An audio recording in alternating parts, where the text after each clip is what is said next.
Hi, welcome to Get a Clue Casual Gamer, where we get a clue, C-L-U-E, about a game. C is for components. What are you going to find inside this box?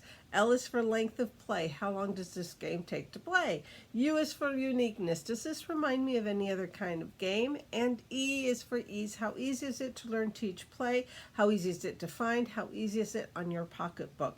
And now, today, we're going to be looking at a game that has been around for 10 years. Came out in 2013. I know I've never heard of it until just a couple years ago, and it's been on my radar for a while, and finally I was able to get a copy at a good price, and so now I'm the proud owner of the game Skull King. Skull King, not skulking, but Skull King. If you like pirates, if you don't mind a couple mermaids thrown in there, and maybe a kraken, at least in the advanced version, it's all here. But there are pirates. So C is for components. What is inside this box? Well, first of all, it's obviously not a big box. And the bottom of it looks like this, so you can tell that it's going to be mostly cards. And so, sure enough, we got a bunch of cards and a lot of different suits. This is a trick-taking game. Just saying that up front. So if you like to trick-taking games, this might be one for you, especially if you like pirates. With a splash of mermaids and kraken in there. But we have different, each suit has numbers 1 through 14. And we have the parrots, the treasure chests. This is what the treasure chest, parrot, okay. We have the maps, and the pirate flag, aka Jolly Roger. Okay, so those are the different suits, but there's a bunch more cards in here. Now I want to start backwards. We've got 8 player aids, because this game plays 2 to 8 players. So it's got 8 player aids. Now the 2 people playing have a little bit of a variant in the rule book, but these are the 2-sided player aids. Then you're going to have some, I think what this might be bidding. Let me see if I can come up with the correct verbiage. Bid reminder cards. There's 16 total, because there's 8 that are 0 to 4 and 8 that are 5 to 9. Okay?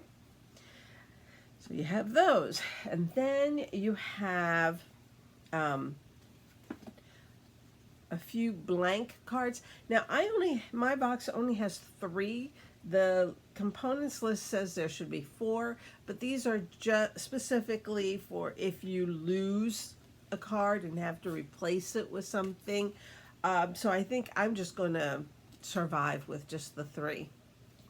And then you have a couple mermaids, and these 4 are called are these the 5 escapes? Oh yeah, these are the 5 escapes.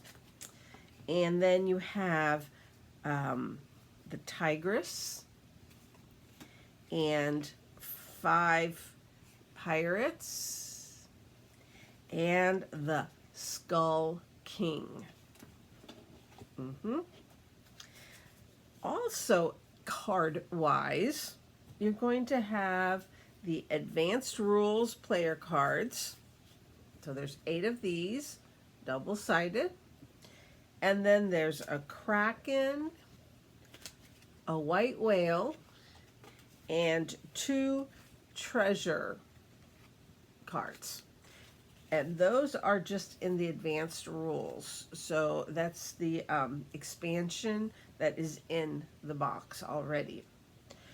Then, of course, you have the rule book, which I've been using as a cheat sheet, and a score pad. They're double-sided, so you can use them on both sides, and you can see that there are 10 rounds. Let me flip this up. Okay, so there are. Oh, it's hard to see those numbers in with this bright light. There you go. You can see the 10, 1 through 10.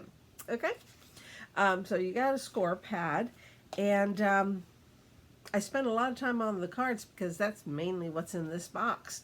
So when it comes to the components for Skull King, mostly cards and score pad and rule book. That's it. Though it does have a nice separation there.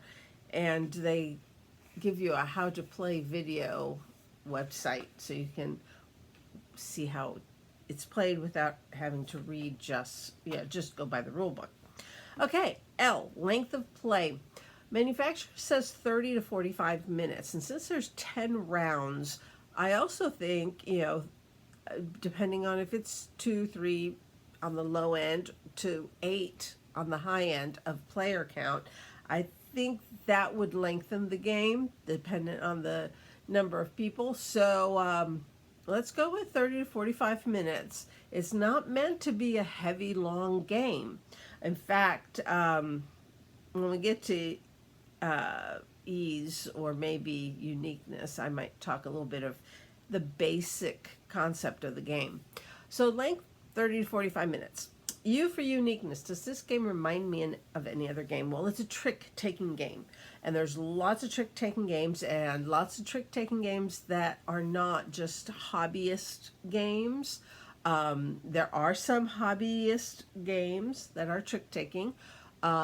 Most recent, one of the more newer ones is Cat in the Box. I believe Scout is one. I know that I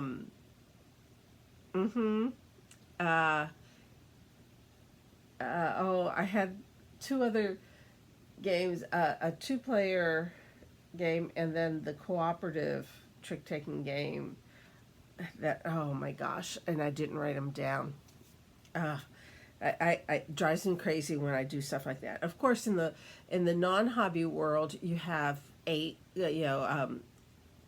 what is it, Crazy Eights or Hearts and Spades are trick-taking games. The truth is, I believe in the non-gaming world, in the mass market world, I think Rook would be closest to the level for this and the understanding, because you are going to bid first how many tricks you believe you're going to win in this hand. Now, the hands are unusual, which actually reminds me of some other card game, regular playing card games, where the first round, everyone gets 1 card. So I'm not sure how you're, it's like, you're either going to win or you're not. As simple as that. In second round, you get 2. Third round, you get 3, and on until the 10th round when you get 10 cards. So you're going to be bidding depending on what you have in your hand for that round. Okay. You can bid 0. It is allowed. Okay. So it reminds me a lot of those type of games. The hearts and the spades and the the fox one. Hold on, let me just do a quick Fox in the Forest. That one, yeah, Fox in the Forest. And then the other one, the first one that came out was in space, and the second one was underwater. My brain is blank on the name of that cooperative trick-taking game. Anyway, so yes, it's a trick-taking game.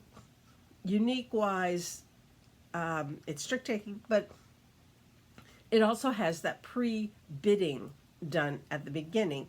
Um, yeah, I think bridge is a is bridge a trick taking game? I've never played bridge, but I do know rook is, and rook you bid ahead of time. So yes, all of those fun things. And if you can think of the stupid game that I can't remember right now, put it down in the comments. I can't believe I can't remember it. So anyway, so yes, uniqueness. It really is. If you like trick-taking games, this is a trick-taking game with a spin to it. So E for ease. How easy is it to learn, teach, play? How easy is it to find? How easy is it on your pocketbook? Well, learn, teach, play. They do have a video that you can watch, and there are a lot of videos online on reviews and how to plays for Skull King, because it's been around for 10 years. So there's 10 years of content about playing this game. Okay, so ease, BGG has it rated really low, but personally I think because of the bidding involved, that kind of ramps it up a little bit to me, because I hate bidding. I know, yeah, I'm not big on bidding games, but that kind of ramps it up the next level for me, which that's why I'm not thinking spades and hearts as much as I'm thinking rook, because it's just a step above. So it is easy, but there is a little bit of a twist to things. Certain cards will trump the other cards. The special cards, you got pirates, you've got the tigers, you've got the Skull King, you have the mermaids, and it's like this item will trump the regular numbers, and then it's like, oh, but the mermaids will trump the pirates, and then but the Skull King trumps the mermaids, but if the other mermaid is around, then the second mermaid can trump the Skull King. So it's kind of like, that adds a twist to it. So it makes it a little bit more complicated than Go Fish, for sure. But it really puts it on a level of similar to Rook. I keep on saying that because for people who aren't into the hobby, Rook is one that has been around for years, and you can find it just about anywhere. So I'm comparing it to that as much as possible. How easy is it to find? How easy is it on your pocketbook? Okay, well, I was kind of surprised. I went online and, I don't know what's going on here. I obviously punched something here. Okay, miniaturemarket.com has it listed but out of stock, but also shows a pre-order is out for it, but the pre-order release date was supposed to be like 8 months ago and was delayed. So I don't know what all that means. GameNerds.com does not have it listed at all. I tried and I was like, really? But Amazon has it. And has it for the same price that Miniature Market would charge for it if they had it. So, yeah. How easy is that on the pocketbook? $17. And it is available on Amazon. Right there it is. And you can, if you've got Prime, you can get free shipping. It's under that. And yeah, it's there. $17. Not price gouging or anything. And it, like I say, it plays up to 8 players. 2 to 8 players. And It's not so heavy or complicated that the 8, 9-year-old, who likes to play games should be able to pick up on it, especially if they know how to play trick-taking games. It'll be an easy game to pick up. So anyway, so that's it. You got a clue, CLUE, about a game that's been around for 10 years, a game all about pirates and pirate loot and pirate maps, treasure maps, and their friendly parrots, and the Skull King pirate, and a couple mermaids tossed in for good measure. That's it. Until next time, happy gaming, and God bless you and your family. Bye.